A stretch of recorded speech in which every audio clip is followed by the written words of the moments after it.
Aujourd'hui, j'ai le plaisir de rencontrer Julien Hatton qui a créé BuzzNative et d'autres entreprises qui donnent aussi en parallèle des cours dans des universités et des écoles. Il nous parle aussi de son podcast Comment t'as fait. Je vous souhaite une bonne découverte et une belle écoute.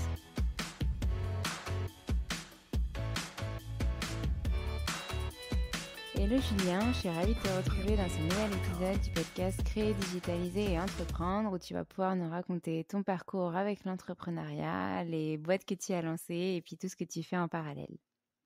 Salut Alexandre, merci de me recevoir. Alors pour commencer, est-ce que tu peux te présenter et présenter un petit peu ton parcours et puis après on rebondira sur les différentes activités que tu as. Ça marche avec grand plaisir. Donc je m'appelle Julien Hatton, j'ai 34 ans, je vis à Londres avec ma femme et ma fille.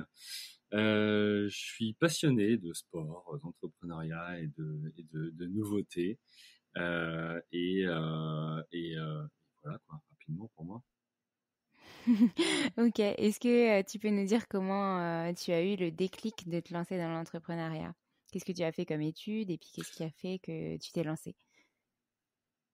Ouais, alors avec grand plaisir. Alors moi en termes d'études, ce que j'ai fait en fait, c'est que j'étais au lycée et puis je savais pas spécialement trop quoi faire par la suite. Je cherchais un petit peu mon orientation et j'ai eu une révélation un jour puisque j'ai mon ancien coach de foot, Ben, si tu nous entends, en dédicace à toi, mais qui m'a fait découvrir la caravane publicitaire du Tour de France, dans laquelle donc, D'accord. j'étais dans une voiture et à l'époque c'était pour la marque Festina, donc des montres.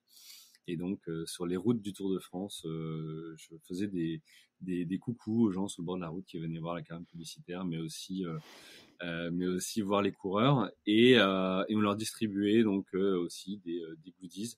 Et en fait, quand j'ai vu la liesse qu'il y avait sur le bord de la route, quand je voyais ces sourires et autres, je me suis dit mais c'est juste génial ce métier de faire voilà de la publicité, de rendre les gens heureux, voilà, de leur distribuer des sourires quelque part.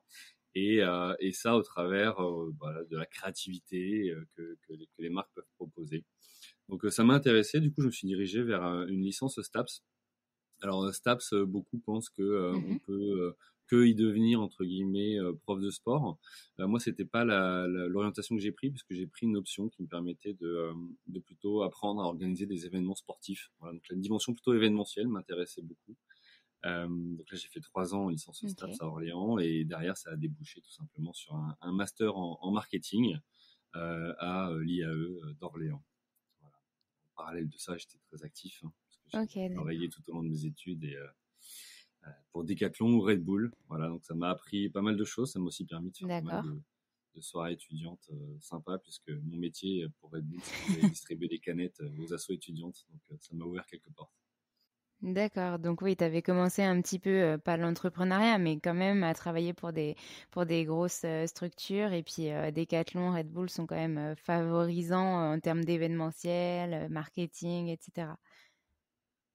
Ouais, puis c'était moi aussi un moyen de faire autre chose que les études, d'être aussi autonome, pouvoir être quelque part un peu indépendant financièrement et pouvoir tout Mm. simplement voilà, faire ce qui me plaisait, tout en apprenant en parallèle des études. Et à l'époque, c'était pas pour devenir entrepreneur, c'était vraiment pour me dire comment je peux arriver sur le marché du travail avec le plus gros bagage possible pour intéresser un employeur. C'était vraiment ma vision de l'époque. Et puis derrière, en fait, en dernière année d'études de master, là j'ai participé avec plusieurs camarades de promo à un concours étudiant de création d'entreprise. Ce qui m'intéressait dans ce concours, c'était d'aller découvrir ce que c'était qu'une entreprise, comment ça fonctionnait, les différents rouages, rencontrer aussi d'autres personnes pour échanger à ce sujet-là. Et puis on s'est pris au jeu, on a fait une étude de marché, notre idée semblait pas mauvaise, et puis de fil en aiguille, au fur et à mesure qu'on a rencontré des banques, des assureurs, des professionnels de la communication, donc le métier qu'on voulait faire, en fait on s'est rendu compte que ça tenait bien la route et que c'était peut-être le bon moment de se lancer. Ce qui a achevé entre guillemets notre décision, c'est que en mai 2010, en fin de notre master, on a remporté ce concours de création d'entreprise. Et donc avec Ah. un de mes camarades, donc Maxime Moire, qui est mon associé aujourd'hui, on a décidé de se lancer dans l'aventure et de devenir entrepreneur. Voilà l'histoire, la genèse. C'était quoi comme entreprise, c'est super intéressant. C'était quoi comme entreprise que vous aviez créée du coup? C'était Buzz Native ou c'était, vraiment un autre projet, qui avait rien à voir? Ouais, alors j'adore ta question parce que ça me fait penser à un vestige de notre histoire que, que je me remémore là. C'est que on avait un nom de code à l'époque. Le nom de cette entreprise, on l'avait appelé Combuzz. Alors, c'était pas très créatif pour des créatifs, Ouais, justement.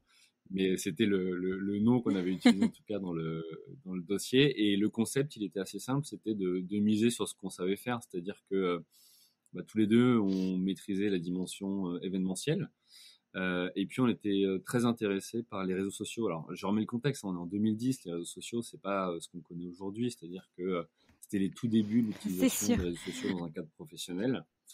Et donc l'idée pour nous, le concept c'était de créer une boîte qui crée du lien entre le offline et le online, et donc les opérations street marketing ou événementielles.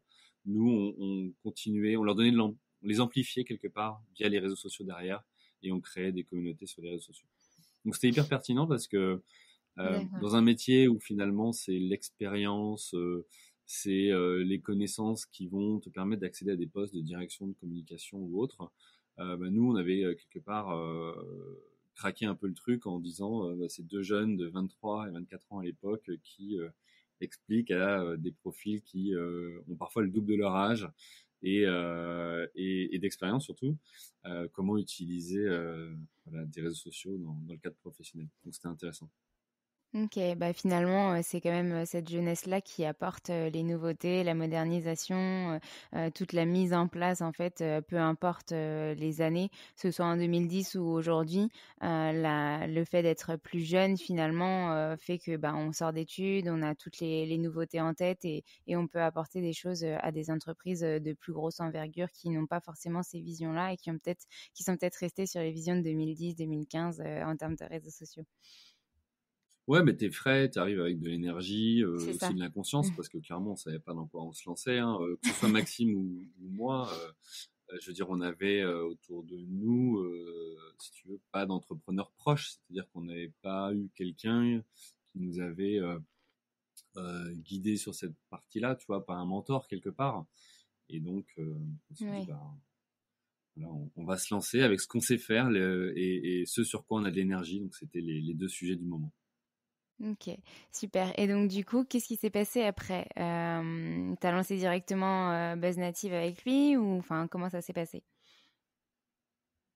Ouais, bah, du coup, donc on a gagné ce prix en mai 2010. On a continué à discuter ensemble de notre avenir, et la question se posait de dire bah, est-ce qu'on se lance ou on se lance pas. Et puis on avait deux visions différentes de la chose. Maxime voulait attendre quelques années et avoir un petit peu plus d'expérience pour se lancer, et ma vision c'était plutôt de dire bah, faisons-le maintenant. Maintenant, en fait, on est habitué, entre guillemets, à vivre avec des émoluments de stagiaires chaque mois. Et donc, bah, s'il faut le faire pendant un an de plus, c'est pas grave. Je veux dire, si on se plante, bon, bah, c'est comme si on avait redoublé une année. Bon, bah, qu'est-ce que c'est finalement dans une carrière? C'est pas si grave que ça. Et donc, on s'est dit, bah, et si ça marchait? Donc, on s'est donné un an. On s'est dit, tiens, on voit pendant un an si ça marche. Et puis, bah, on fera le point dans quelques mois, tout simplement. OK et donc c'est là que votre idée de nom, Buzz Native, est née ou qu'est-ce qui s'est passé un an après? Comment cette année s'est déroulée? Ouais, alors maintenant avec le recul, j'ai l'impression que ce brainstorming pour trouver notre nom, il a duré des années.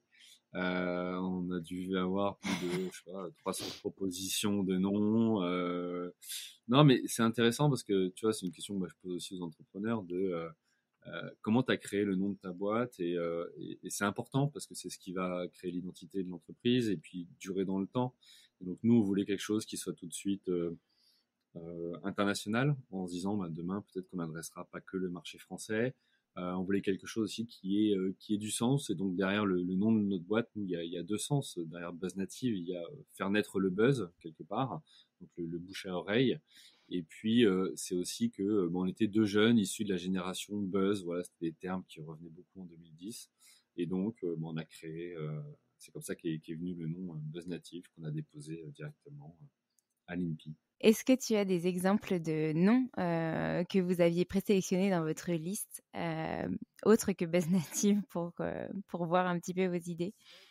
Alors, je t'avoue que maintenant c'est trop loin, donc je m'en souviens plus. Tu vois, là, tu m'as juste permis de me remémorer le Combuzz du dossier étudiant. Mais non, non, j'ai que Buzz Native en tête. De toute façon, c'est celui qu'on a retenu, donc tant mieux. Ouais, OK. Et donc du coup, qu'est-ce qui s'est passé? Comment vous avez créé? Comment vous vous êtes lancés? Comment vous avez fait? Bah, on avait l'avantage que dans le concours de création d'entreprise, on a été très accompagné en fait par les différents organismes qu'on Mmh. a pu rencontrer ou qui ont organisé le concours. D'ailleurs, ce concours maintenant s'appelle Pépite. D'accord. Euh, donc voilà, qui est plutôt répandu sur un plan national. Et donc, bah, on avait déjà commencé certaines démarches, c'est-à-dire qu'on savait dans quel ordre il fallait faire, on avait déjà pu rencontrer des banquiers, des assureurs ou autres. Donc, ça ne veut pas dire que c'était simple pour nous, mais ça voulait dire que on savait quoi faire et dans quel ordre. Donc ça, Mmh. c'était plutôt intéressant parce que ça nous a permis d'aller assez vite sur ce sujet-là. Et tu vois, on a décidé, alors de mémoire, ça devait être en juillet ou août 2010 de créer la boîte et le temps de finir nos stages de l'époque, de trouver notre nom, de créer notre site. Ce qu'on a fait, c'est qu'on a créé la boîte vraiment qu'en novembre. Donc on Mmh. s'est laissé 2-3 mois pour déjà créer notre logo, notre nom, notre site web et que le jour où on crée l'entreprise, c'était un jour où on était capable de commencer à facturer parce que on avait déjà des prospects ou des clients ou autres. D'accord. Et donc du coup, vous avez réussi à trouver des clients assez facilement ou ça a été plus difficile que prévu? Vous avez eu de l'aide, je suppose, du coup, grâce à ce concours, comme tu disais? Oui, alors on a eu de la visibilité déjà grâce à ce Mmh. concours et puis différents articles de presse qui ont relayé la création d'une nouvelle structure. Ça c'est certain et ça nous a aidés. Après, même si effectivement on avait 23 ans, peu d'argent, peu de réseau et peu d'expérience, on avait quand même autour de nous certains contacts qui ont pu bah, nous aider à nous brancher entre guillemets sur des opérations. Donc on a commencé comme ça à travailler pour d'autres agences ou pour des contacts de nos réseaux.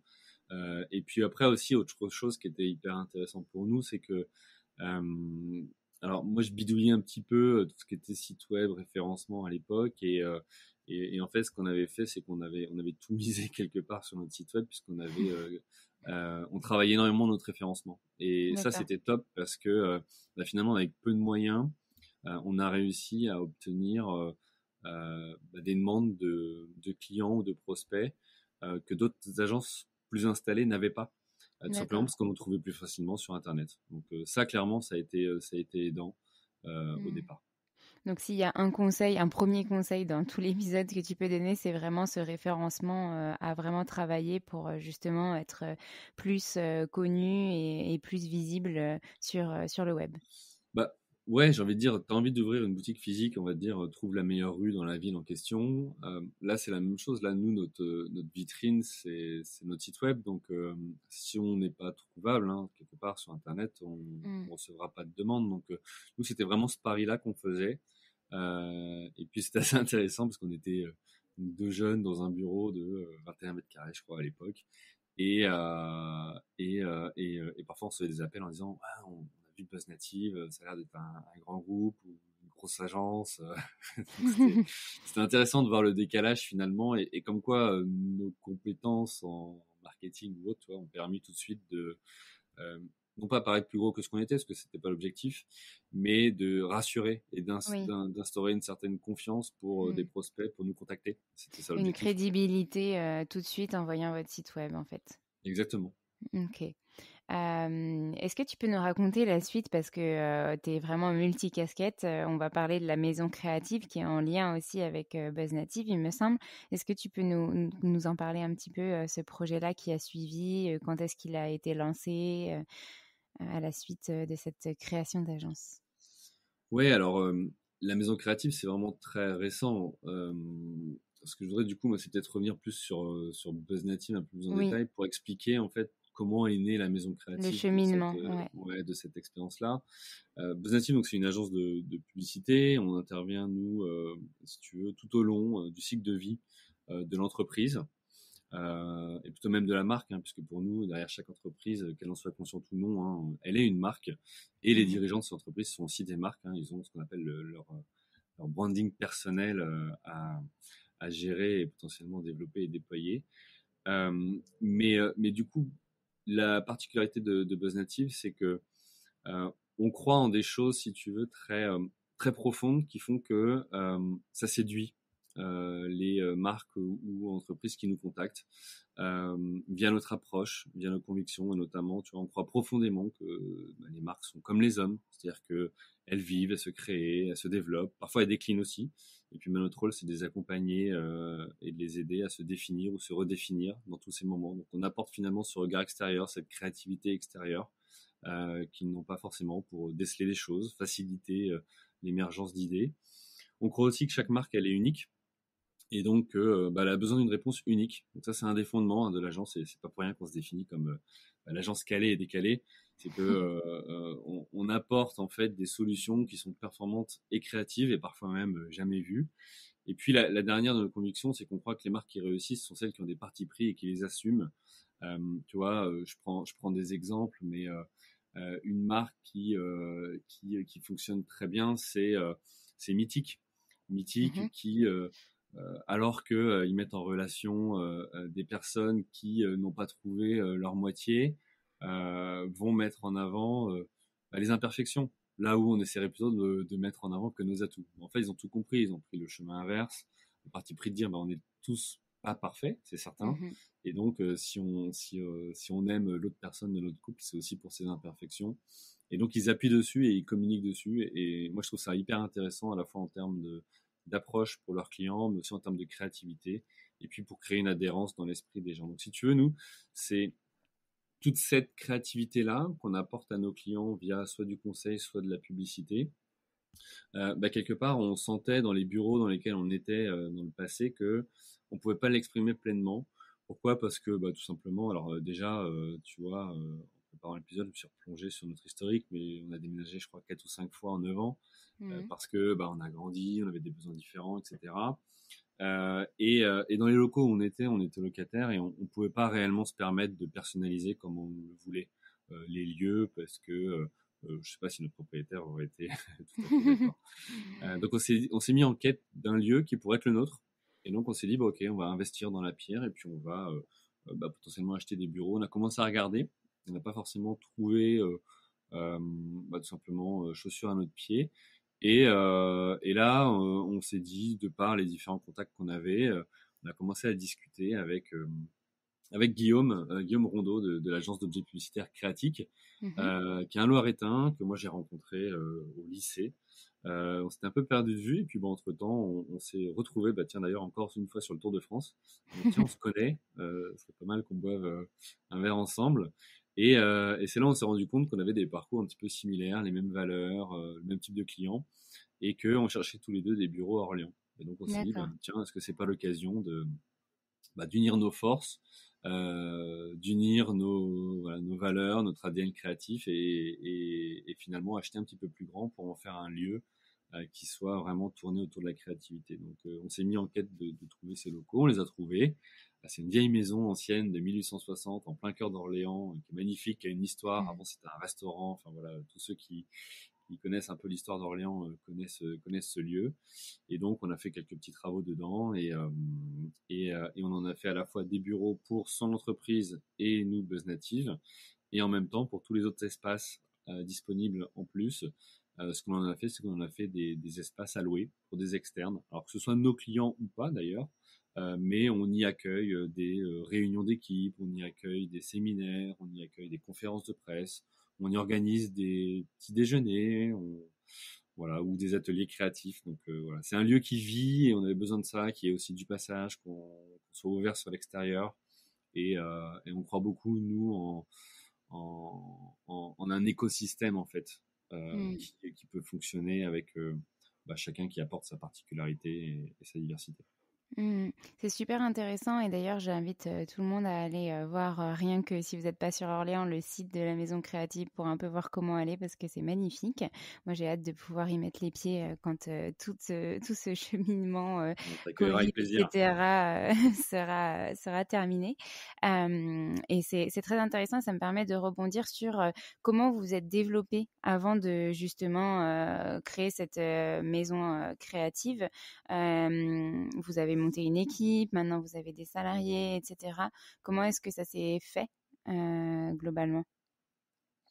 Oui, alors ça s'est fait que, alors, en tant que tout jeune entrepreneur qu'on était à l'époque, au bout d'un an, on a remporté les trophées de l'entreprise dans la catégorie Espoir. Ah oui, super. Pour voilà pour les campagnes qu'on avait pu mettre en place, pour aussi la performance finalement économique qu'on avait réalisée sur notre première année.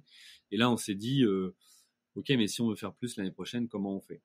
Et en fait, on travaillait déjà, je sais pas, peut-être 12 heures, 13 heures par jour. En fait, il y avait notre temps étant compté et fini, on n'avait pas possibilité d'aller faire plus en fait. Et là, on s'est dit, c'est peut-être l'occasion de prendre le pari de recruter. Alors, on n'avait pas spécialement de contrat signé à l'époque en avance qui nous permettait de nous dire, OK, Oui. on peut recruter. Mais c'était de se dire, si on recrute, il y a une partie de ce qu'on fait qu'on va pouvoir déléguer et nous, on va pouvoir se concentrer sur apporter encore plus de valeur et de conseils à nos clients et donc potentiellement les séduire encore plus euh, pour nous confier des missions. Donc, c'est là où on s'est mis en quête d'un recrutement, mais ça n'a pas été chose simple puisque le premier recrutement qu'on a fait, c'était un développeur. Ni Maxime ni moi n'étions développeurs. On avait quelques connaissances de base, mais c'était pas simple. Et à ce moment-là, on s'est tourné vers un profil que je remercie, qui s'appelle Hassoun.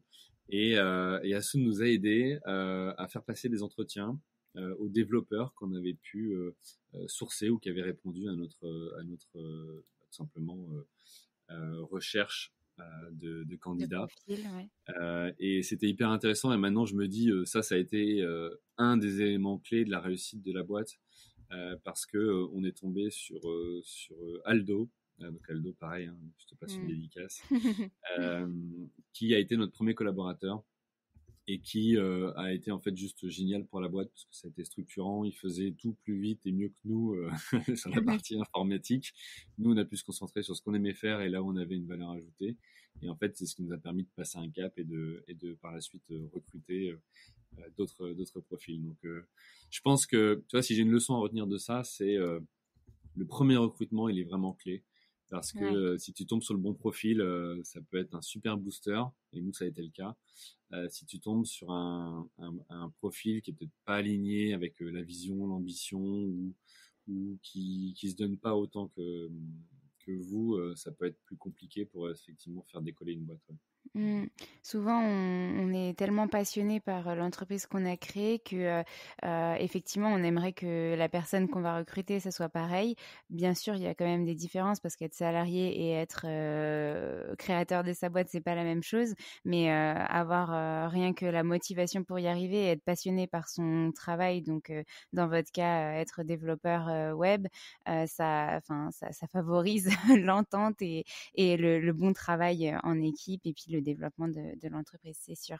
Ensuite, vous avez pu recruter d'autres personnes du coup. Est-ce que tu as envie d'en parler? Est-ce que tu as envie de nous expliquer un peu les autres profils que vous avez recrutés dans l'agence?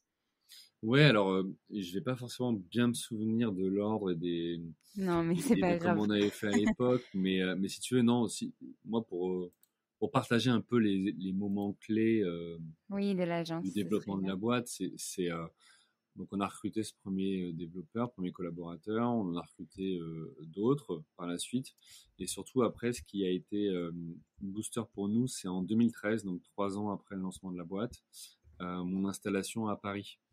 Moi, Mhm. j'habitais encore à Orléans sur les premières années, mais avec Maxime, on avait convenu que, au bout de quelques années, je partirais vivre à Paris. Alors, c'était à la fois un choix perso, mais aussi bénéfique d'un point de vue pro. Mm. Et, euh, et donc, le fait de m'installer à Paris, et surtout, alors ça, c'est un truc qui m'avait marqué à l'époque, d'avoir un numéro de téléphone en 01 et une adresse parisienne. Non, mais c'était un vrai booster. Pourquoi? Parce que jusque-là, on était très bien trouvés grâce à notre référencement Internet. Par contre, arrivé le moment où il fallait appeler un 0238, tu vois, ben, ça freinait peut-être certains profils très parisiens qui se Ouais. disaient ah tiens c'est une agence de province et en fait du jour où on a affiché une adresse parisienne où j'ai dit moi je suis sur place, vous pouvez m'appeler sur un 01, ça a changé beaucoup l'approche de certains prospects. Alors qu'avant, on pouvait entendre, oui, bon, on va pas vous faire monter d'Orléans, alors que c'est un non-sens. Je veux dire, Oui, il y a 50 minutes pour être à Paris. c'est sûr. Certains de nos clients mettaient plus de temps, habitant tu vois, en Île-de-France, pour se rendre à leur bureau. Donc aujourd'hui, notre regard 2021, on se dit, c'est un non-sens.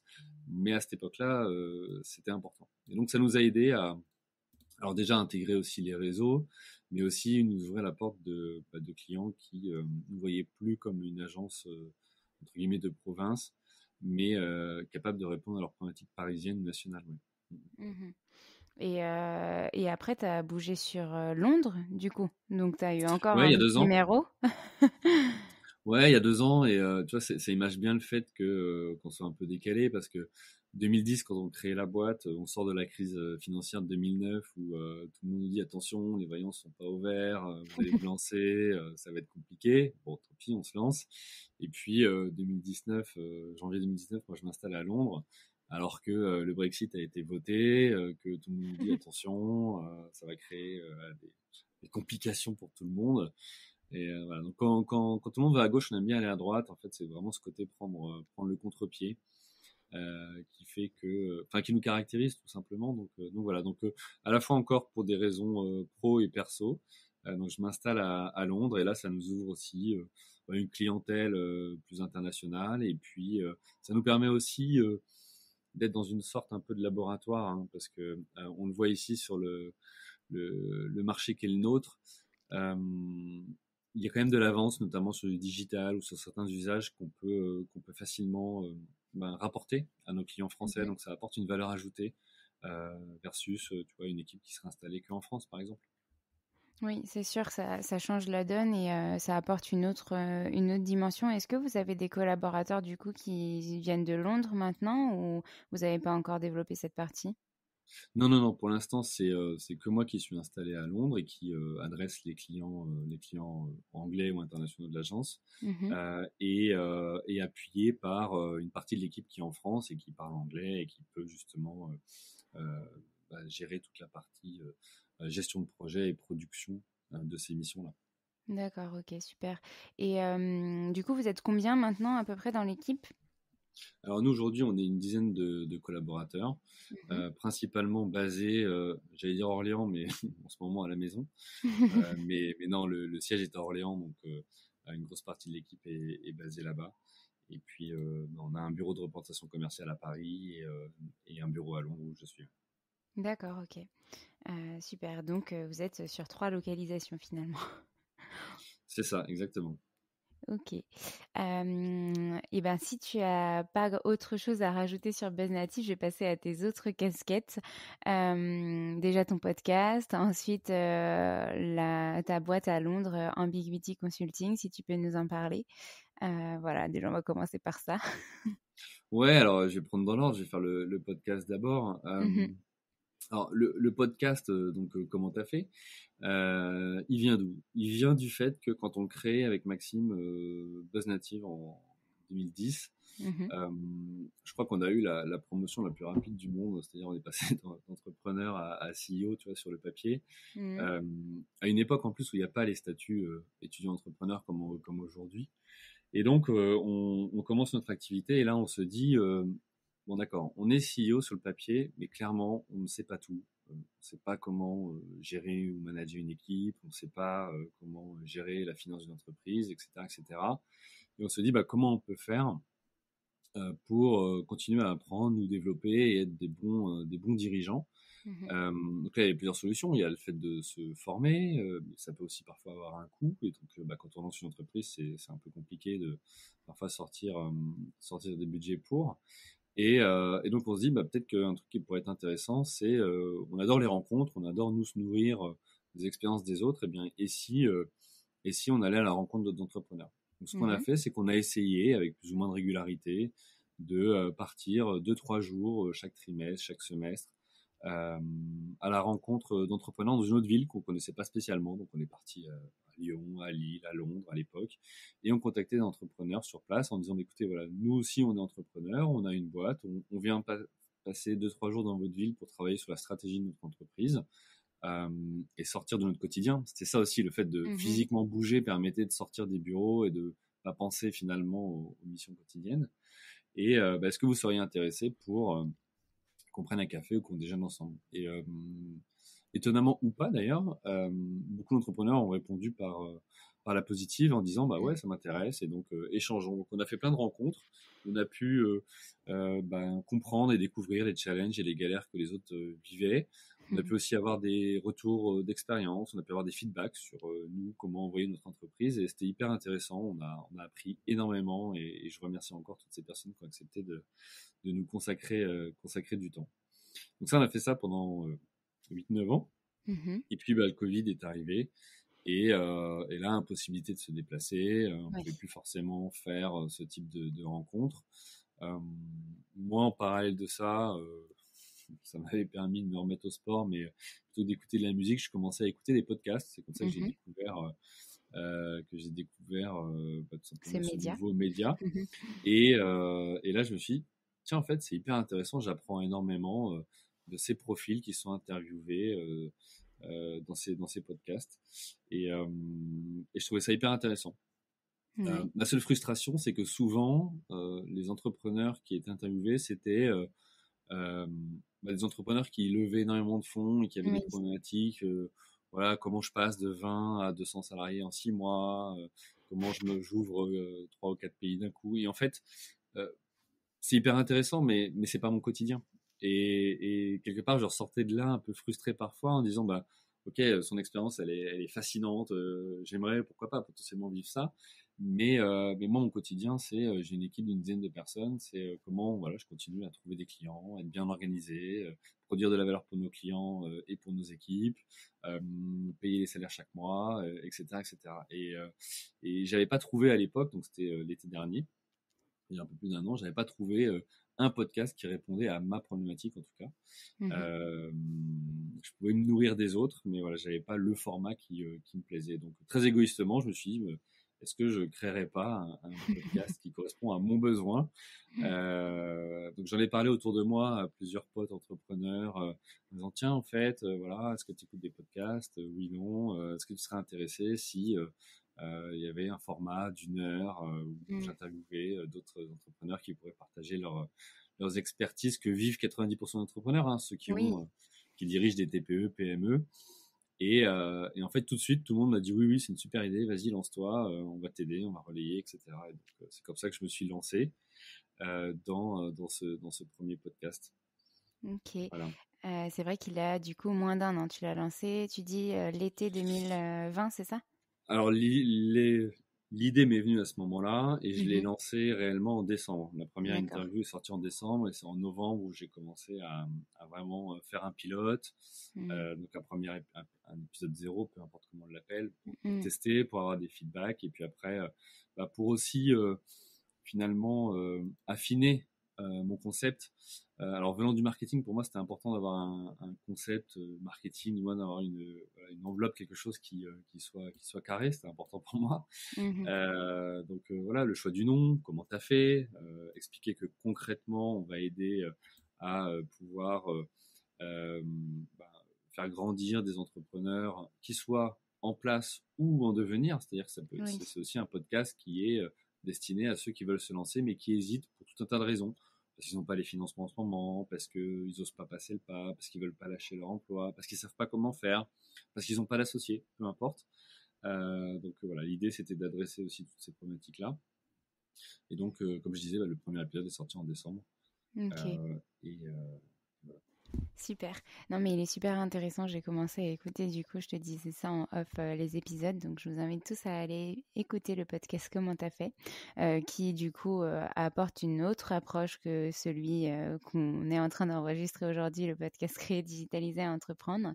Et donc, pareillement que toi, l'idée m'est venue de ça, c'est-à-dire avoir un podcast qui me ressemble un peu plus et qui me disent pas, enfin qui me mettent pas une pression supplémentaire. Parce que c'est vrai que comme toi, j'avais l'impression d'écouter des podcasts où en fait ça avait l'air hyper facile de gagner des milliers et des milliers par mois, d'avoir une énorme équipe et de monter une boîte super.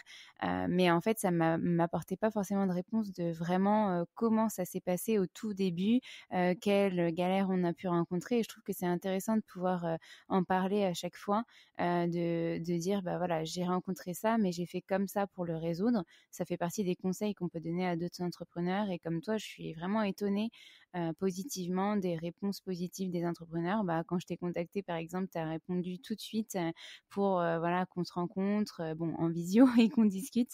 Donc, je trouve ça vraiment, vraiment super parce que c'est une grande famille en fait, d'entrepreneurs qui a juste bien sûr envie de développer son business, mais qui a aussi envie de s'entraider et d'apprendre des autres. Donc c'est super d'avoir ce format podcast aussi pour en apprendre davantage. Donc merci Ouais, pour... et tu Oui, vois, je voudrais compléter ça parce que toi, ça m'amène à quoi? Ça me renvoie aussi le fait que ce podcast, je disais, répond à mon besoin, mais j'ai aussi voulu aidant pour tous les autres entrepreneurs. Tu vois, aujourd'hui, je oui. mesure la chance, de par mes diverses expériences, d'avoir des associés. Et donc, bah, avoir des associés, ça veut dire que tu confrontes tes points de vue, tu es challengé par eux, tu peux aussi les challenger. Quand tu vas moins bien, ils peuvent aussi t'aider et te réconforter, et inversement. Et en fait, je me dis, bah, moi j'ai cette chance-là, et j'entendais autour de moi aussi des entrepreneurs, et encore plus avec la crise qui arrivait. Je disais, Oui. bah, moi je suis seul à la tête de ma boîte, je vois plus clair, je sais pas comment faire, je me pose des questions. Et je me suis dit, ben, égoïstement, j'aurais très bien pu garder toutes ces rencontres intimes, hein, avec ces entrepreneurs pour moi. Et je me suis dit, bah non, en fait, ce qui m'intéresse, c'est de le partager à la communauté. Mhm. Parce que si je peux y contribuer d'une manière ou d'une autre, voilà, bah, c'est ma maigre contribution ou participation à aider la communauté ou la famille d'entrepreneurs, comme tu disais tout à l'heure, Mhm. qui soient déjà en place ou qui veuillent se lancer prochainement.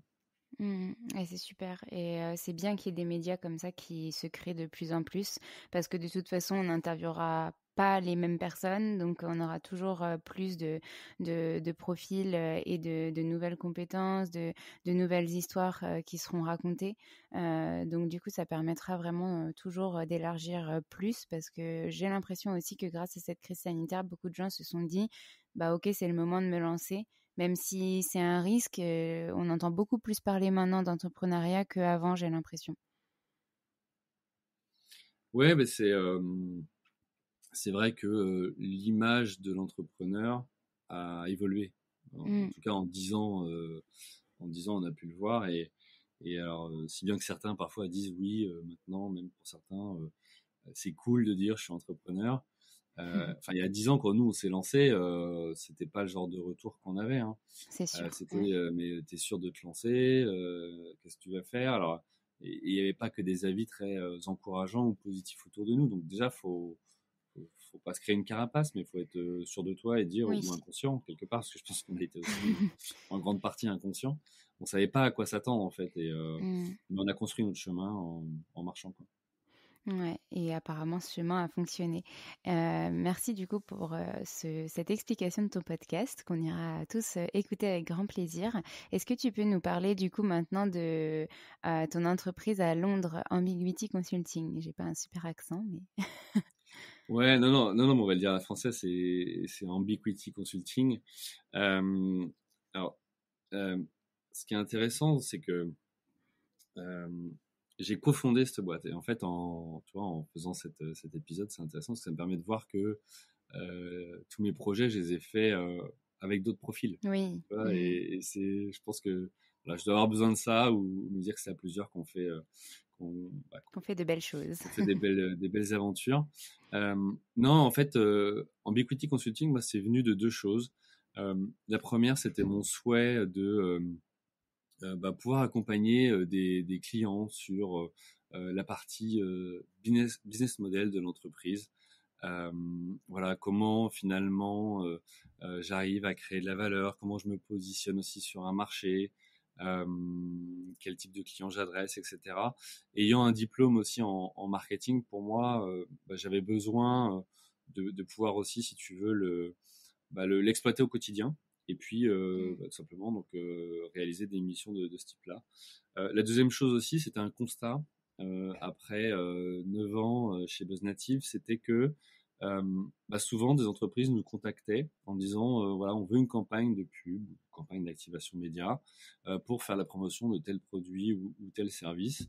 Et puis, nous, on s'exécutait et puis il y avait plusieurs options. Soit ça marchait très bien et tout allait bien, et soit si ça marchait moins bien, ce qui arrive, euh, là, il y avait deux options. Soit en fait, le client était prêt à se dire, mon produit, il a peut-être pas le bon positionnement, peut-être que je revois ça, ou je crée peut-être pas assez de valeur dans le modèle économique actuel.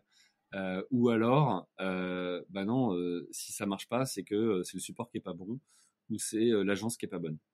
Et chez moi, ça crée de la frustration parce que parfois, en fait, ça venait plutôt du produit. Et ça, certains clients, du moins en tout cas ceux qui n'avaient pas forcément l'ouverture d'esprit de se remettre en question là-dessus, se disaient non, vous êtes une agence de pub, venez pas me parler du produit, quoi.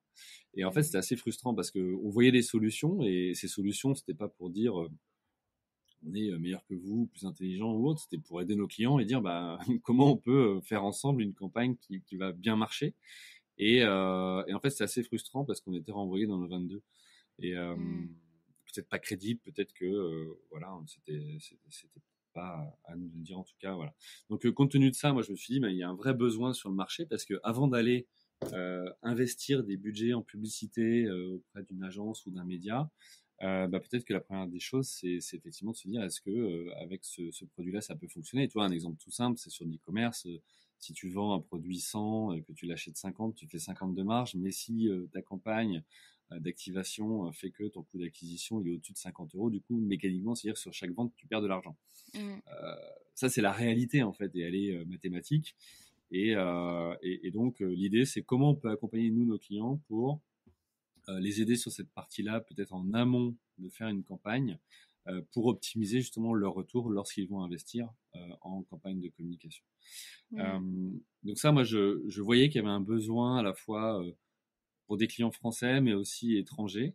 Et puis, quand je suis arrivé à Londres, j'ai repris contact avec Becky, qui est anglaise, qui a travaillé 15 ans chez Red Bull. C'était ma manager, c'est elle qui m'avait recruté à l'époque quand j'étais étudiant.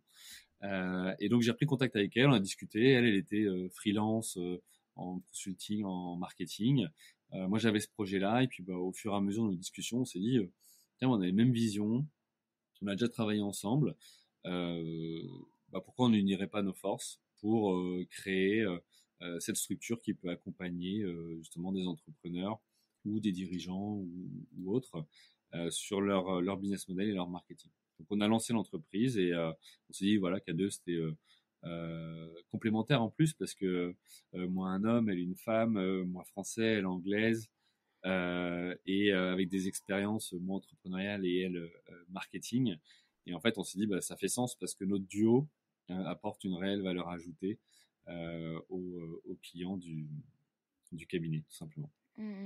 Et c'est super bien parce que du coup, ça vous apporte directement une dimension internationale déjà. Et puis aussi, effectivement, vos différentes compétences qui se complètent. Et ça, on en a déjà parlé dans des précédents épisodes, mais ça confirme le fait que s'associer, ça a aussi ça a que du bon. Et finalement, parce que on peut coupler nos compétences pour justement s'apporter des choses mutuellement et apporter des choses complémentaires à l'entreprise. Ouais, alors ça a que du bon quand tu trouves le ou la bonne La bonne associée, personne. mais, et là-dessus, moi, j'estime que j'ai été très chanceux. Non, ce qui est intéressant aussi avec Ambiquity, si tu veux, c'est que c'est hyper complémentaire aussi de BuzzNative. Mm. C'est-à-dire qu'aujourd'hui, tu vois, un client avec qui, ou un prospect avec qui je pourrais discuter, en fonction de son problème, je peux, moi, le diriger vers les meilleures ressources et les meilleures Oui. compétences et expériences pour lui. Mhm. S'il a besoin effectivement de communication, de publicité, BuzzNative est tout trouvé. Et s'il a besoin de travailler en amont, j'ai Ambiquity avec les bonnes ressources. Et ça, je trouve, c'est une super valeur ajoutée Mhm. pour justement ces prospects et clients. Et, euh, et c'est pas forcément la même équipe ou le même profil qui va tout faire. On est vraiment des experts dans les deux structures. Mhm. Et du coup, dans cette structure, vous l'avez aussi développée comme Buzz Native. Enfin, vous avez une équipe ou des consultants ou des choses comme ça? Non, alors pour l'instant, nous, l'idée, c'est de rester à deux pendant 2, 3 ans à peu près, Mhm. d'apporter cette valeur ajoutée, de valider, si tu veux, ce concept de duo complémentaire. Et puis après, bah, potentiellement, de réfléchir à se dire comment peut se développer cette entreprise, mais toujours en format duo, tu vois. L'objectif pour nous, c'est pas de devenir une boîte qui va placer un consultant à un endroit, qui va être un seul contact Oui. face à l'équipe du client. Mhm. Parce que là, du coup, on rentre dans une relation one to many, quoi. T'es tout seul face à plusieurs en face, Mhm. qui, de toute façon, s'ils estiment que ce que tu dis, ça leur convient pas, euh, te renverront chez toi. Là, le fait d'être deux et avec des expériences différentes et des cultures différentes fait que, bah, en fait, on apporte une super valeur ajoutée Mhm. au client parce que bah, c'est des choses que lui aurait pas vues s'il avait pris un acteur que local qui lui aurait mis à disposition une seule, euh, une seule, bah, un seul profil. Oui, oui. Et puis, effectivement, ça apporte, comme on disait tout à l'heure, plus de crédibilité aussi d'avoir justement chacun vos expériences, vos compétences et de les rejoindre ensemble pour conseiller un client. À deux, on a toujours plus de poids que tout seul, effectivement, comme tu dis. Oui, et puis il est plus créatif, trouve plus Mm. d'idées, partage plus de choses et chacun apporte sa perspective. Mais c'est comme les brainstorming qu'on fait, tu vois, chez BuzzNative. Hein, ça a peu de sens finalement d'être tout seul à essayer de Ah trouver une bah idée oui. pour un client. C'est là où tous nos profils, tu vois, hyper complémentaires, qui apportent chacun leur passion, leurs expériences, Mm. nous permettent de faire des connexions parfois improbables, mais qui font que Oui. justement, bah, on trouve quelque chose de décalé et une idée auquel les concurrents n'auraient pas pensé, par exemple. Oui, et puis l'entreprise non plus, du coup, parce que si elle fait appel à vous, c'est bien pour une raison, c'est qu'elle n'a pas les billes en interne pour pouvoir créer ce que vous allez leur créer. Exactement. Ok, super. Est-ce que tu as envie de rajouter quelque chose sur justement Ambiguity Consulting ou je crois qu'on a fait le tour, je sais pas.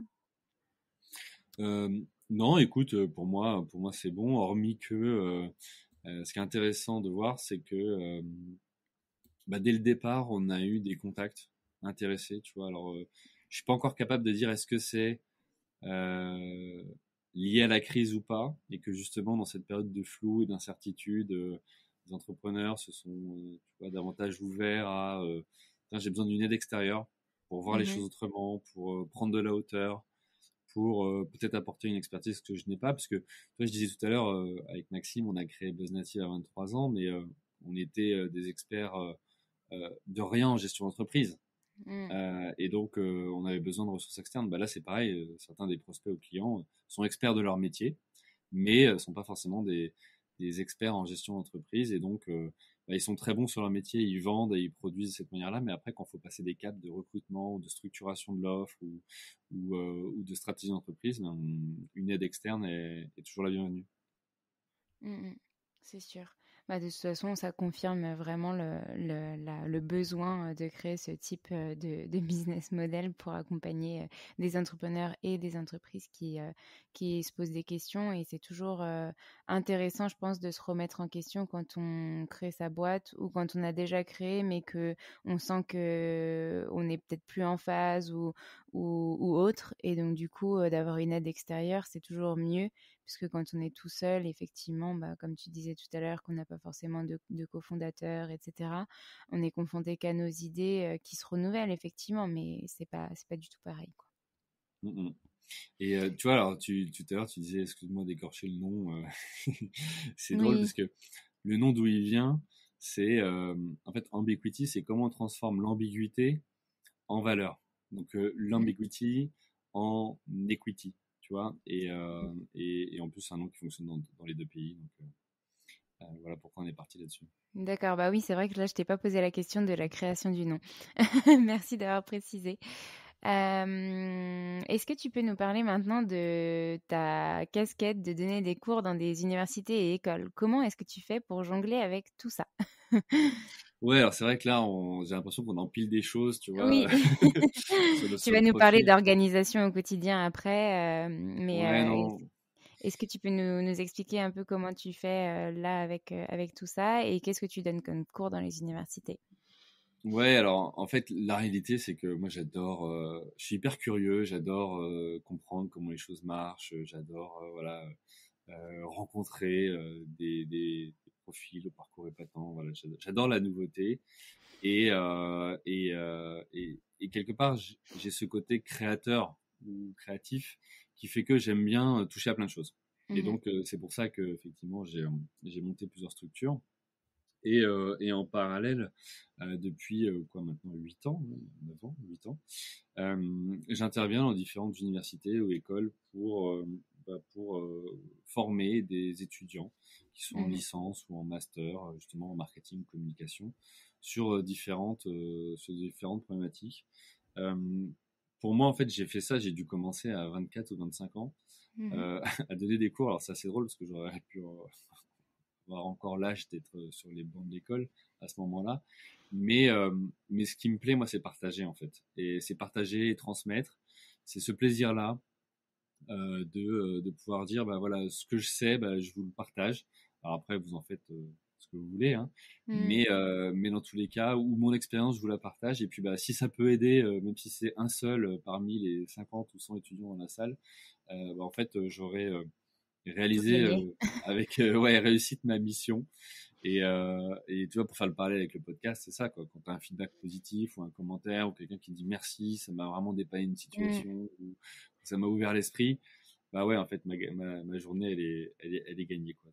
c'est sûr. Donc voilà, j'ai commencé à l'université d'Orléans, c'était mon ancienne école, et donc on m'avait proposé d'intervenir à l'époque sur tout ce qui était marketing digital. Et puis Mhm, au fur et à mesure des années, mes champs d'expertise ont évolué aussi. Et puis aujourd'hui, j'interviens davantage sur la gestion d'une marque, ce que c'est mhm. qu'une marque, voilà, ses enjeux, comment elle crée de la valeur pour une entreprise, quel que soit son secteur d'activité. Et aussi sur la dimension business model d'entreprise, donc plus la dimension entrepreneuriat, Mhm. sur ben voilà, comment on va structurer une entreprise pour aller créer de la valeur. Donc voilà les Ok, interventions que je fais. super intéressant. J'espère que ça plaît aux élèves. Il faut leur demander, hein. Non, mais en tout cas, c'est des sujets qui vraiment sont d'actualité aujourd'hui et on se pose beaucoup la question de qu'est-ce qu'on va faire après nos études. Et il y a beaucoup d'étudiants, on le voit, qui ont envie de se lancer en fait. Donc, c'est super d'avoir des cours où tu te formes un petit peu à ça et où tu sors pas d'études avec juste, bon, ok, j'ai les clés pour le marketing, la com, mais pas autre chose, quoi. Donc, c'est bien d'avoir des cours complémentaires comme ça. Mhm. Ben, merci. Est-ce que du coup, tu peux nous parler maintenant de ton organisation au quotidien? Comment est-ce que tu fais du coup pour gérer tes deux boîtes en même temps, les cours, et puis aussi, voilà, peut-être comment tu organises tes semaines, si tu as des réunions hebdo qui sont planifiées, peut-être des logiciels de gestion de projet que tu utilises, enfin voilà, des petites astuces comme ça pour ton quotidien. Ouais, alors ça peut paraître comme ça beaucoup, mais en fait c'est très simple. D'accord. C'est très simple, c'est-à-dire que pour être extrêmement agile, moi j'estime qu'il faut de la structure. Si j'avais, tu vois, un agenda 100% fixe, pour moi ce serait hyper enfermant. J'ai besoin d'être libre, de pouvoir dire tiens, mais en fait là j'ai envie de faire cette rencontre ou de bosser sur tel sujet à ce moment-là, donc j'ai envie d'avoir cette certaine Mm. souplesse. Et pour autant, si mon planning il a été comme ça à un certain moment dans ma carrière, il est que agile en fait. À un moment donné, t'exploses parce que tu pars dans Oui. tous les sens. Donc non, moi ce que j'ai trouvé et ce qui marche pour moi, après ça veut pas dire que ça marche pour tout le monde, mais en tout cas pour moi et mon profil, ce qui marche, c'est de dire voilà, sur 5 jours dans la semaine qui sont disponibles, ben, j'ai à peu près 2 jours qui sont déjà bookés de manière régulière comme des rituels. Ces rituels, D'accord. c'est quoi? C'est bah, le lundi, comment j'organise toutes mes réunions d'équipe ou administratives D'accord. pour bah, tout simplement coordonner voilà, les différentes activités, les ressources, transmettre les informations aussi, organiser pour la semaine. Et en fait, je me rends compte que pour moi, par exemple, tu vois, cette notion du lundi, ça a été très compliqué de m'y mettre parce qu'au Ouais. départ, je prenais ça comme ah mais pendant ce temps-là, je suis pas en train de bosser sur un dossier. Et Oui. c'était hyper enfermant. Pourquoi? Alors la première, parce que du coup, j'avais l'impression de pas créer de la valeur pour la boîte. Et puis de deux, parce que clairement, entre faire l'administratif et bosser sur un dossier, je préfère bosser sur un dossier pour un client. Oui. J'y prends beaucoup plus de plaisir et j'ai beaucoup Mhm. plus d'énergie pour. Donc si tu veux, il y avait tout ça qui faisait que au départ, j'avais l'impression de perdre mon temps. Et en fait, je suis revenu de ça et au bout de 2-3 semaines, je me suis dit, mais c'est génial ce système-là parce que oui, je sais que tous les lundis, je suis pas forcément disponible ou souple pour faire Oui. des choses ou des rendez-vous qui sont pas prévus. Par contre, je sais que derrière mes 4 autres jours, je suis totalement dispo pour m'adapter euh, parce que justement, je me suis organisé le premier jour de la semaine. Mm. Donc ça, tu vois, c'est vraiment quelque chose qui a été une révélation pour moi et j'y suis arrivé très tard finalement. Mais maintenant que ça marche, voilà, c'est quelque chose que je garde pour moi. Ok, super. Et tu as d'autres choses à nous partager. Donc, le reste de la semaine, c'est plutôt free d'organiser tes rendez-vous comme ils arrivent. Mais est-ce que, par exemple, tu utilises des logiciels spécifiques pour t'organiser ou est-ce que tu utilises juste ton Google Agenda et ça te suffit? Enfin, Alors c'est une bonne question. C'est une bonne question parce qu'en plus des agendas pro, il y a aussi l'agenda perso. oui, On s'organise effectivement, bah oui, pour l'activité de ma femme et puis aussi le fait oui, de pouvoir s'occuper, d'avoir des temps de qualité avec notre fille. Euh, non, j'ai un agenda effectivement partagé. Je sais voilà quand sont mes réunions de cadrage pour Buzz Native. Je sais dans la semaine aussi quand est la réunion de cadrage pour Ambiquity. Je sais quand est-ce qu'est ma réunion de cadrage pour le podcast et aussi tous les autres voilà initiatives sur lesquelles je peux être engagé. Je pense à ça puisque là en Angleterre, je me suis investi aussi sur mon temps personnel dans un collectif mhm, de Français qui aident les Français installés à Londres à savoir quels sont les impacts du Brexit sur leur quotidien, que ce soit d'un point de d'accord. vue pro ou perso. Encore autre Donc chose. ouais, donc on s'organise. Ouais, mais tu vois, en fait, tu pourrais le voir comme une somme de contraintes ou d'activités ou autres. Mais une fois que tu es bien organisé et que tu es plusieurs sur les projets et que les rôles sont hyper définis, ça va très vite. Tu vois, le collectif, par exemple, ça me prend une demi-heure maximum chaque semaine, le vendredi en fin de journée. C'est-à-dire que déjà, D'accord. ça touche aucune autre activité, puisqu'on est, et sur ce collectif, on est tous bénévoles en plus. Et par contre, on sait qu'on a une demi-heure où, bah ouais, en fait, on répartit les rôles, on regarde ce que chacun a fait, et en fait, bah après c'est simple puisque nous, ça nous prend un quart d'heure ou une demi-heure dans notre temps pour aller réaliser ce qu'on a à faire. Donc, tu vois, au départ, moi, je prenais ça comme des contraintes dans mon agenda, et en fait, aujourd'hui, c'est hyper structurant, et je sais Oui. que je peux prendre tous les rendez-vous que je veux entre le mardi 14h et le vendredi voilà 16h30 17h parce que Mm. c'est les jours où je suis souple et où je peux adapter ou faire évoluer mon agenda. Par contre le lundi toute la journée et le mardi matin c'est pas possible puisque c'est les moments où je cadre tous mes sujets. Mhm. Ok. D'accord, bah merci déjà, c'est un peu plus clair et puis je pense que ça en aidera certains à se coordonner. Est-ce que tu peux nous parler maintenant de quelques galères que tu as pu rencontrer dans la création de tes entreprises, comment tu as fait pour les résoudre et peut-être une anecdote marquante si tu en as une? Ouais, alors des galères je sais pas si je peux en ressortir une comme ça. On en vit tous les jours. Et dans la même journée, il peut se passer des trucs super bien et d'autres des galères. Euh, si je sors des galères de l'activité ou de certains projets, il peut y avoir des galères que tu n'as pas anticipées.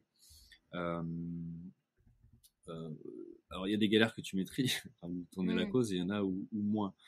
Tu vois, une où on est moins, c'est quand bah, tu passes entrepreneur, tu dois t'inscrire à tout un système de caisse, tu vois, et autres, de retraite ou autre, et que bah, t'as beau te déclarer chaque année, ils oublient de te Oui, réclamer l'argent, puis un jour ils se réveillent et là ils te donnent une très grosse somme. Bon, bah là t'as un vrai sujet de est-ce que tu l'as provisionné, est-ce que tu l'as bien vu, est-ce que tu es capable de négocier un échéancier. Voilà, c'est des choses qui peuvent aussi te mettre sur le flanc, hein, d'un point de vue trésorerie. Donc, Oui. c'est des choses qu'il faut penser. Après, non, dans une autre galère dont on en est en partie responsable, c'est quand tu te développes. On a vécu une période de croissance où chaque année, on faisait entre plus 30, pardon, entre plus 30 et plus 75% Mhm. de croissance. Et en fait, là, il y a un truc que tous novices entrepreneurs qu'on était, on n'avait pas mesuré. C'est-à-dire que les projets consignés étaient de plus en plus longs. Ouais. Donc, on commençait les projets, on payait les salaires pendant 2 ou 3 mois, et puis le client recevait sa facture et ne payait que parfois même 1 ou 2 mois après. Et en fait, on n'avait pas mesuré que le fait de grandir de, d'une manière si forte, entre guillemets, pour notre activité, faisait qu'on était dans le rouge d'un point de vue trésorerie. Ouais. Et en fait, c'est difficile à appréhender quand c'est ta première expérience entrepreneuriale de dire, OK, je suis en train d'exploser tous mes scores de performance. Par contre, je suis dans le négatif sur mon compte. Et ça, c'est hyper compliqué et stressant. Quand tu sais pas pourquoi et tu comprends pas. Et là, ton banquier, il t'explique, il dit, bah, c'est normal, vous signez des contrats, mais il faut peut-être demander plus d'acompte ou faire autrement. Mhm. Euh, mais vous inquiétez pas, vous faites du résultat. Tu vois, il y a cette galère de dire, en fait, on va devoir aller voir le banquier et dire, on fait des super perfs, mais on a besoin que vous nous aidiez à avoir un découvert ou faire un emprunt pour financer ça. Et voilà, mais une fois que tu as fait le switch, après tu comprends et tu dis, ok, bah, c'est normal, je vais financer mon développement par la dette ou par autre chose. Mais ouais, cette notion de BFR, de besoin de fonds de roulement, bah, tu la vois au départ quand tu montes ton dossier, puis après quand tu es dans le, dans le quotidien, tu la mets parfois un peu de côté. Oui. Et puis tu as des moments où il te rappelle ce que c'est, quoi. Bah, ça fait partie aussi du coup, des conseils que tu peux donner de faire attention à ce point-là. Finalement, le financier, quand même, revient toujours un petit peu à la charge. Ouais, bah ça reste le moteur de la boîte, hein, c'est clair. C'est ça. Du coup, bah, ça me vient à cette dernière question. Est-ce que tu aurais des conseils vraiment, tu en as déjà donné plein, plein, plein durant l'épisode, ça fait déjà plus d'1 heure qu'on parle, mais est-ce que tu aurais d'autres conseils que tu aimerais rajouter auprès d'entrepreneurs qui se lancent, qui auraient peut-être des peurs, des craintes? Euh, alors, je sais pas si des conseils à donner à tout le monde. Certains, il y en a qui ont forcément des parcours plus intéressants, mais euh, non, moi, ce que je garderais, c'est quelque chose qui fait complètement partie de moi et de ma vision, c'est et si, tu vois, et si ça marchait, en fait. Parce que tu en as beaucoup qui se disent, tiens, mais là, les voyants sont pas ouverts, etc., etc. Et cetera. Et moi, j'ai envie de dire, et si en fait ça marchait ton projet bah, la première étape, c'est de te lancer, quoi. Donc moi, si j'avais un conseil à partager, c'est de tester, que tu sois en Mm. parallèle de ton job ou que tu démissionnes et que tu te lances, peu importe, mais c'est de dire, il faut se lancer. Et pourquoi, tu vois, pour une raison simple, c'est que de toute façon, entre l'idée que tu as, le dossier que tu montes et que tu présentes à la banque ou aux différents concours ou autres, et la réalité de ce que tu feras, ça n'a rien à voir. Tu vois, je te disais, nous, on avait fait un dossier pour gagner le concours de création d'entreprise. Entre ce qu'on avait défini en mai et ce qu'on était en novembre, c'est déjà pas la même boîte. Et puis Oui. 6 mois après, c'était plus la même. Et puis 1 an après, quand on avait des développeurs et qu'on commençait à faire des applications Facebook, etc., c'était pas du tout dans notre business plan au départ. Mm. Donc, de toute façon, ça évoluera et c'est plus la capacité de résilience et d'adaptation qui fait que voilà, le projet évoluera ou pas.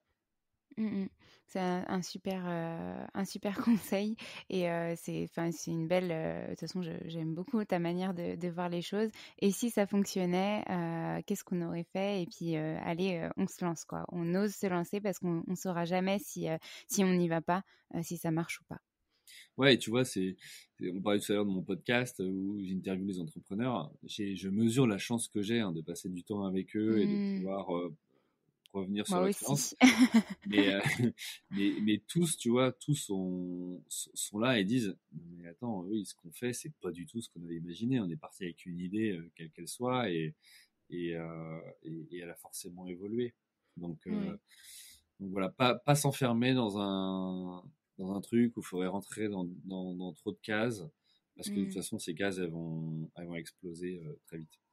Ouais, et puis ça revient aussi à l'exemple que tu donnais, certaines entreprises qui sont, sur leurs produits, qui sont persuadées que leur produit, c'est ça et qui veulent pas le changer alors qu'en fait, ce que tu aimerais leur proposer, c'est pas de changer leur produit, mais de le faire évoluer, pour justement réussir, avec, Ambiquity, Consulting à leur apporter un business model qui convient, qui correspond et ensuite, faire des campagnes, qui fonctionnent. Exactement. OK, bah, merci beaucoup pour ce conseil et est-ce que du coup, pour terminer, tu aurais un dernier petit message à faire passer? Peut-être, je sais pas, j'aime bien parler de dédicaces ou un message à faire passer à tes proches ou aux gens qui nous écoutent? Ouais, alors, bah, 1er des trucs déjà, une dédicace à mes divers associés parce que Mmh. si aujourd'hui tu m'interviews, c'est parce qu'on s'entend bien et parce qu'on avance ensemble et ça, je trouve que c'est important. On dit Ouais. d'ailleurs souvent que s'associer, c'est aussi un couple quelque part. Et oui, vu le temps qu'on passe et la profondeur des échanges qu'on peut avoir avec eux, ben forcément, c'est une relation qui est vraiment très spécifique. Donc, il faut vraiment bien s'entendre avec ses associés. Et ça c'est clé, hein, Mmh. clairement. Euh, ouais, si je peux profiter aussi pour remercier mes parents. Mmh. Ils s'attendent peut-être pas, mais pourquoi? Parce que, tu vois, par l'éducation qu'ils m'ont donnée. Alors, je disais tout à l'heure que j'avais pas forcément d'entrepreneur autour de moi ou de mentor sur ce sujet-là. Euh, Clairement, oui, c'est pas leur expérience. Par contre, ils m'ont clairement aidé, tu vois, à toujours croire en moi, en ma capacité à réaliser les choses, à me dépasser, à tester, à être curieux. En fait, à me motiver, tu vois, que ce soit à travers le sport ou la vie de manière générale. Ils t'ont Et accompagné. clairement, tu vois, si je suis comme ça aujourd'hui, à paraître super actif, créatif, avoir des idées dans tous les sens et me lancer dans les projets sans avoir peur, bah en fait, c'est grâce à eux. Et donc, bah, pour moi, c'est ma meilleure récompense, tu vois, que de leur montrer ce que je peux faire Mmh. au quotidien. Donc c'est top. Et puis, si un dernier message, bah, ça va être un peu simple, mais c'est dans ce cas-là, écoutez le podcast, hein, comment t'as fait, et en 1 heure, Mmh. vous gagnerez des années d'expérience. Et je te remercie, Alexandre, de m'avoir interviewé pour bah, aujourd'hui, tout simplement. Bah, merci à toi pour tous ces partages, de t'être confié à nous et puis d'avoir expliqué, et donné plein de conseils, sur comment toi t'as fait justement. Donc bah, j'espère qu'on se reverra très vite, en visio, ou en vrai et merci beaucoup, pour tout ça. Écoute, c'était un grand plaisir. Merci à toi. C'est aussi sympa d'être de l'autre côté du micro. Et bah, bonne continuation. Merci. Salut.